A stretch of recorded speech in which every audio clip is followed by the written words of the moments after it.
Good afternoon, everyone. Welcome to the press conference of the UN Special Rapporteur on unilateral coercive measures and human rights. The full name of the mandate is the Special Rapporteur on negative impact of unilateral coercive measures on the enjoyment of human rights. The topic of today's press conference is on sanctions monitoring and impact assessment. And this was the topic of the thematic report presented by the Special Rapporteur, Professor Alena Douhan, on Friday, 13 September, to the 57th session of the UN Human Rights Council. The press conference will start with around 12-minute introductory statement by the Special Rapporteur outlining the main messages of this press conference, followed by a Q&A session. I would kindly ask those who have kindly joined this press conference online also to identify themselves. And without further ado, I will give the floor to the Special Rapporteur. Thank you.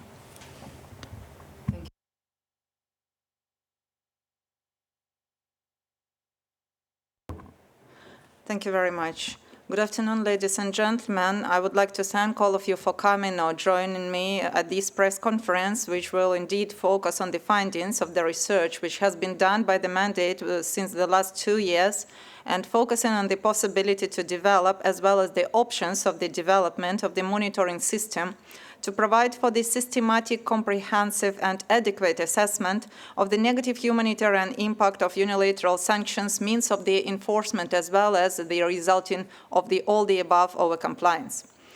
Let me make a brief overview of the recent sanctions development first. The use of unilateral sanctions has been expanding dramatically during the past few years, causing negative impact on human rights not only in sanctioned countries, but also across the border to the neighboring countries, in the regions, in other parts of the world, quite often in the far away regions, and even in sanctioning countries themselves. The harm produced by the imposition of unilateral sanctions extends to human rights of various groups, of specific individuals, groups of individuals, and sometimes entire populations, usually affecting the most vulnerable groups such as children, women, persons with disability, or elderly population. The sanctioning states are currently using different means of enforcement of unilateral sanctions, including secondary sanctions, civil, criminal, and administrative penalties for circumvention of sanctions regime.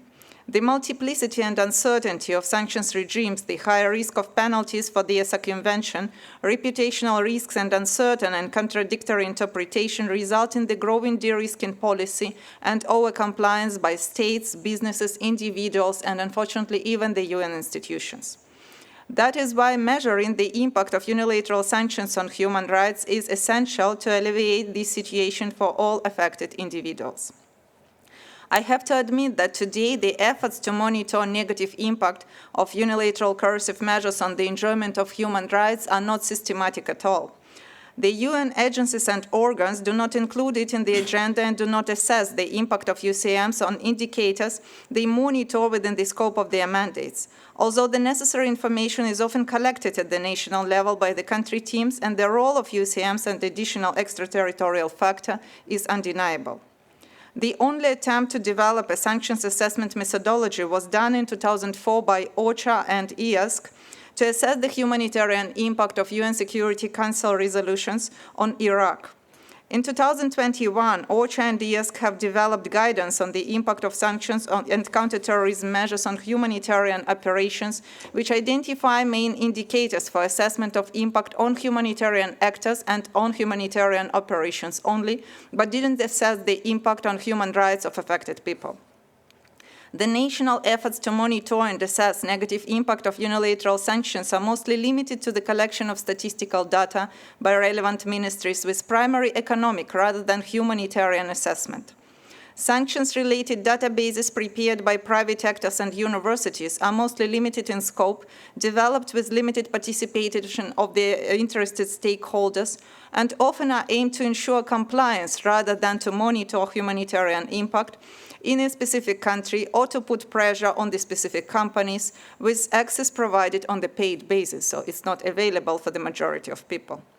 Although all states are under obligation of due diligence and humanitarian precaution to ensure that their activity as well as activity under their jurisdiction and control do not affect human rights, and despite 3 calls for contributions sent by me for the development of the methodology, establishment of the monitoring tool and collection of information, no evidences have been ever received that sanctioning states monitor and assess humanitarian impact of measures they are applying.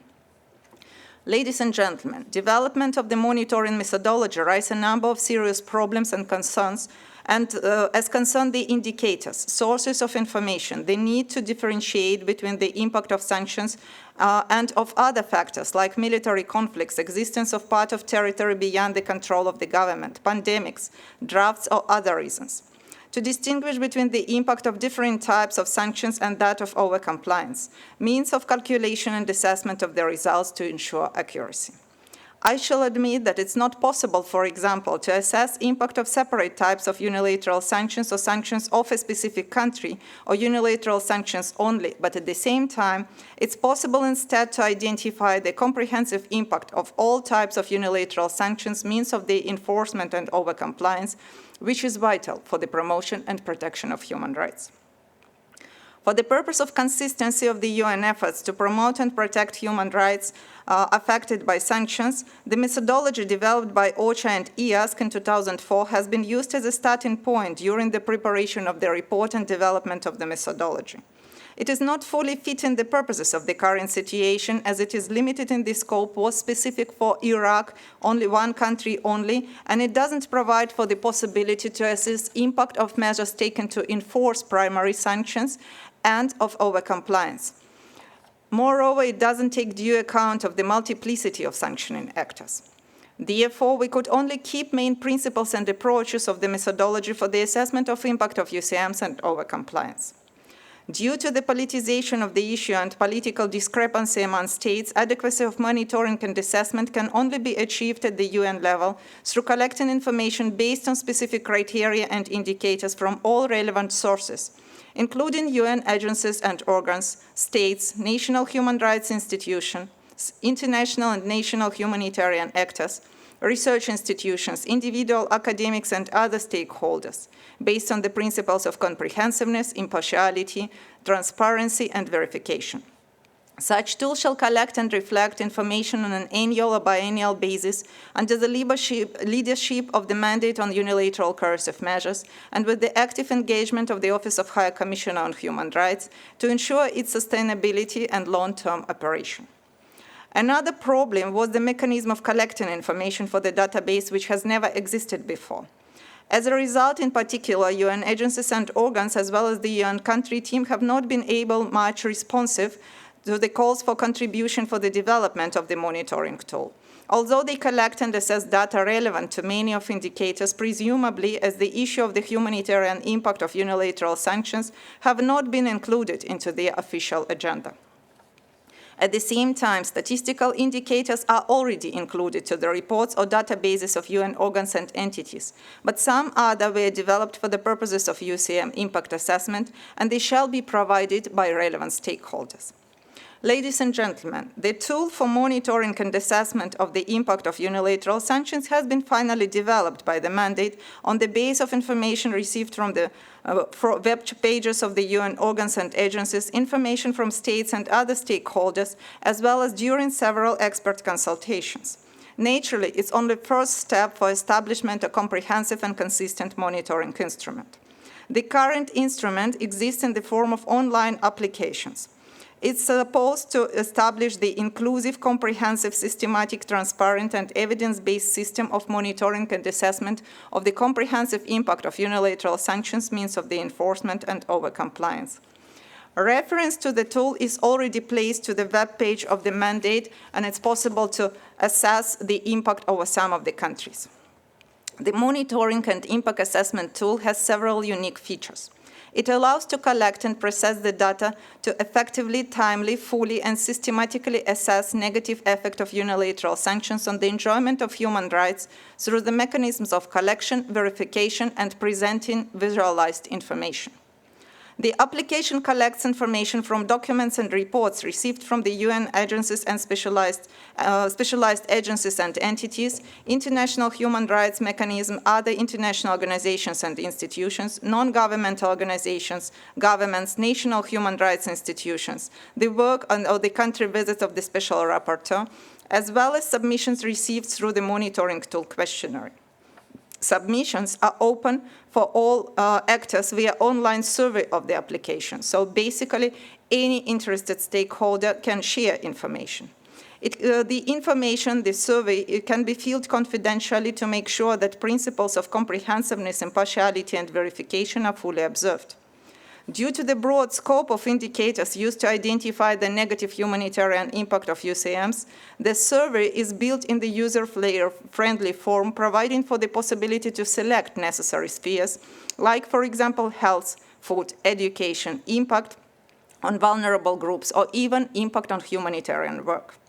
Survey is in no way a yes or no checkbox. It provides for the possibility to give examples or identify the main impediments for protection of specific human rights or for delivery of necessary goods or functioning of humanitarian operation. The structure of the application ensures that no confidential data appear publicly online. The tool will allow the collection, storage, and processing of confidential information through a database with adequate level of data security protection. Collected information is assessed and verified by the personnel of the mandate in the internal database, providing for the possibility of detailed assessment to identify main tendencies and challenges.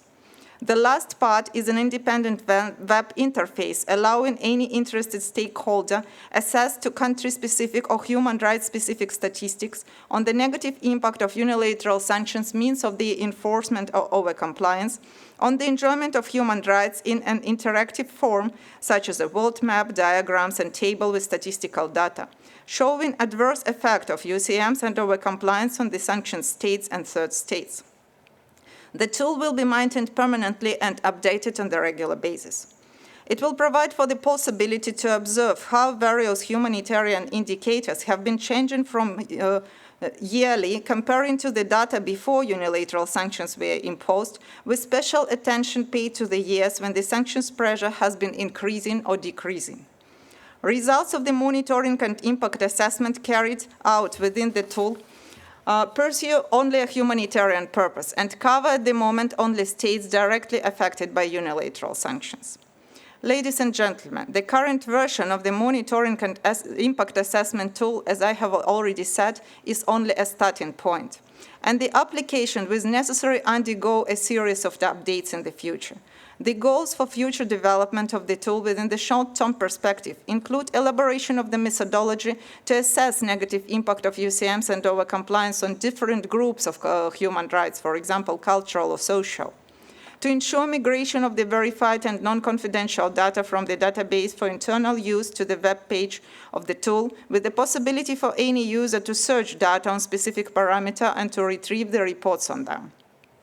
With the long-term perspective, the tool will assess the impact of UCMs and overcompliance on all states, not only those which are directly affected, and shall include the assessment of the impact of UCMs and overcompliance on the states under sanctions, states affected by secondary sanctions or other means of sanctions enforcement, states which impose sanctions, as well as any other state.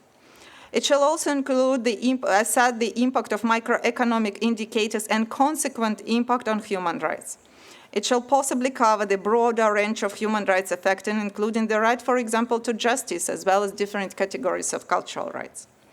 Ladies and gentlemen, I would like to stress that the monitoring and impact assessment tool should not be seen in any way as an acceptance of the legality of unilateral measures, but rather as a means of reducing the politicization of the issue, encouraging the impact assessment work of all relevant actors, establishing factual humanitarian impact for all possible purposes, including periodic and systematic monitoring, fostering advocacy in favor of lifting unilateral coercive measures, facilitating the delivery of humanitarian assistance, and providing for accountability, responsibility, and redress to the affected actors. At the same time, to achieve this purpose, it's not sufficient to establish the monitoring tool. It's necessary to make it functionable. And I believe it can only be done by joint efforts of all stakeholders.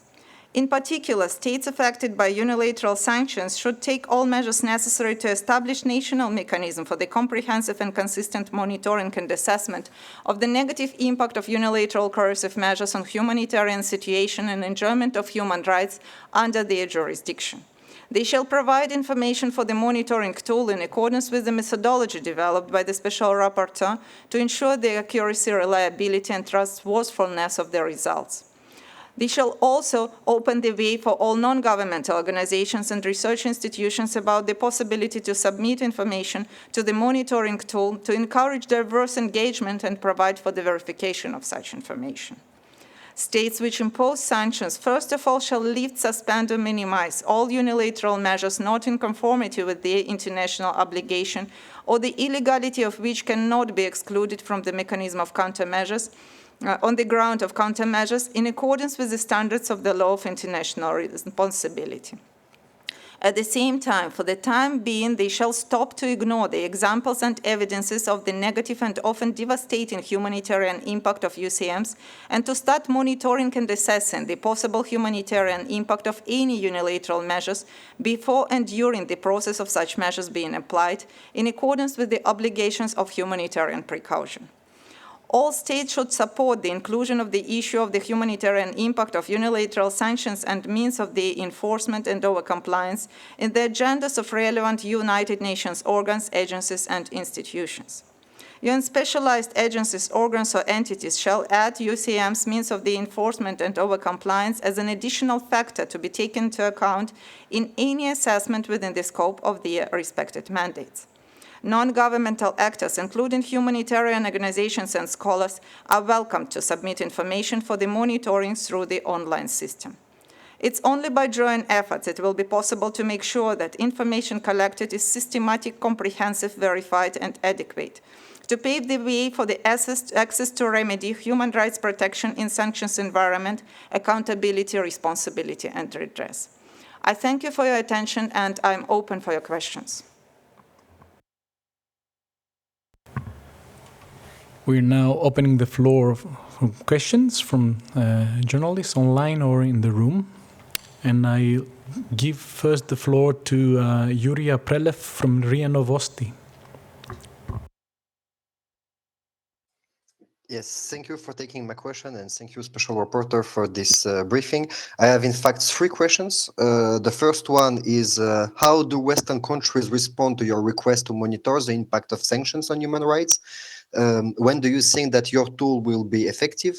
Do you receive help from many countries or UN agencies on that? And my second question is related to that. Can we talk about thousands of victims of sanctions around the world due to the lack of funding, medicines, infrastructure?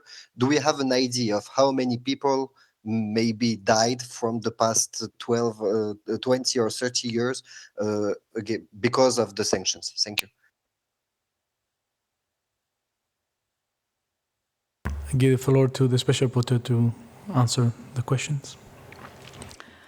Thank you very much for the questions. Responding to the first one, I need to note that the situation of receiving responses from the countries which impose sanctions is very problematic. As I have already mentioned, I sent 3 calls for contributions and invited everyone to participate in the development of the tool.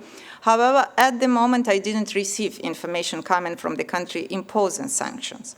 Although from the purpose of impartiality, I need to say that in general, many institutions might probably be interested, and I'm talking about the UN institutions, to respond at the same time. They never did it because the mechanism never existed.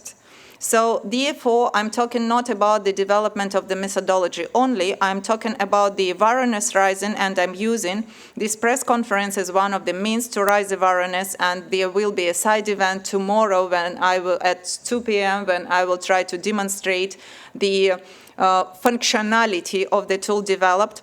And I hope very much that the UN agencies will start doing that. Because I need to admit that, for example, the UN country teams have always been extremely useful when sharing information with me concerning the negative impact of unilateral coercive measures, as well as over compliance with unilateral coercive measures on human rights in the countries I visited. Coming to the assessment of the impact of unilateral sanctions, there is no precise answer because the question asked is too broad. I'm always trying to advocate for the evidence-based approach and to be extremely specific when we refer to the negative humanitarian impact, and that was the purpose of establishment of the monitoring tool. There is addenda to my report presented to the Human Rights Council last Friday, which basically reflects the humanitarian impact of unilateral sanctions on the indicators included in the survey, and it reflects so far this information only. So therefore, it's possible to identify which areas are affected the most and what is the difference between the countries affected by unilateral sanctions. At the same time, I would like to repeat again that we are not talking about the impact of unilateral sanctions only. We are talking about the humanitarian comprehensive impact of all types of unilateral sanctions imposed by all states, also the impact of the means of the enforcement in the format of secondary sanctions, criminal, civil, customs, or any other penalties which might be faced, as well as over-compliance of these sanctions. So basically, it's not possible to differentiate between the impacts. We assess the comprehensive impact. At the same time, unfortunately, I have to admit that in some countries, the imposition of unilateral sanctions is not affecting specific human rights only, but quite often it affects the vital human rights, including the right to life. And therefore, for example, if people do not have access to food, the people do not have access to medicine, at the very end they might die. There is not a single instrument at the moment to calculate precisely what is the number of people passing away due to the impact of sanctions, because always there are several reasons. But at the same time, what we can conclude is that if people have no food, if people have no medicine, if they have no gasoline and they have to use dirty water, they got sick, they suffer, and they will die at the very end. That's why my intention is, in order to be able to discuss the negative humanitarian impact and to assess the consequences of the unilateral sanctions and over-compliance, we need to be very sure that we collect and verify information from all possible sources. So I hope that at the moment when the platform will start to function properly, I will be more precise on the point. The point which I also need to mention, that we are talking about the impact not on the countries under sanctions only. Today, unfortunately, in the view of the more active use of the means of enforcement of unilateral sanctions, many countries which are not under primary sanctions appear to be under secondary sanctions. The entities of these countries might face civil and criminal charges. Moreover, there could be a trans-border effect. As, for example, in the countries like Syria or Venezuela, the economic situation become extremely affected by unilateral sanctions and no proper infrastructure is available. Naturally, we start to observe the migration flows, we start to observe the attempts to get necessary medicine or food or to get job across the border, which also imposes severe burden and restriction on the neighboring countries. In some situations, when we can even talk about the intercontinental effect, and one of the cases which I cited in my communication is, for example, the access to fertilizers. And when, for example, sanctions imposed on Russian and Belarusian fertilizers prevent the access to fertilizers for many development countries, including in Africa, which used to be 100% dependent on the potash fertilizers coming from these two countries. So the purpose is to assess impact on different group of countries and to be able to say that we have the specific evidences and can go further to identify the means of remedies of responsibility and redress. To be able to advocate for accountability, we need to know what are the evidences. If we have evidences on the table, we cannot deny that the impact exists.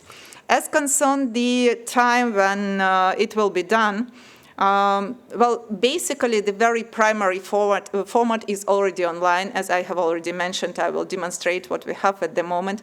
And it's already possible to submit information via this survey. As concerns the functionality, I expect that we will continue to work on the improvement of the database within the next year and a half at least.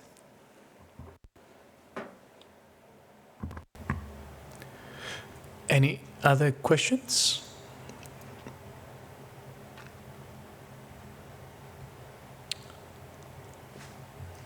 I see none. Any some concluding observations by the Special Rapporteur? I would like to use this chance to thank all of you once again for participation in this press conference, to invite all interested stakeholders to come or to join remotely to the side event tomorrow. And naturally, I invite all stakeholders in all parts of the world, including states, research institutions, non-governmental organizations, UN agencies, to participate in monitoring. It's not possible to get one figure only. We need to be able to get information from various sources to verify this information, and that's the only way how, by joint efforts, we will be able to establish and to proceed with evidence-based approach. I believe that knowing the facts is an important means for solution of the problem. Thank you very much.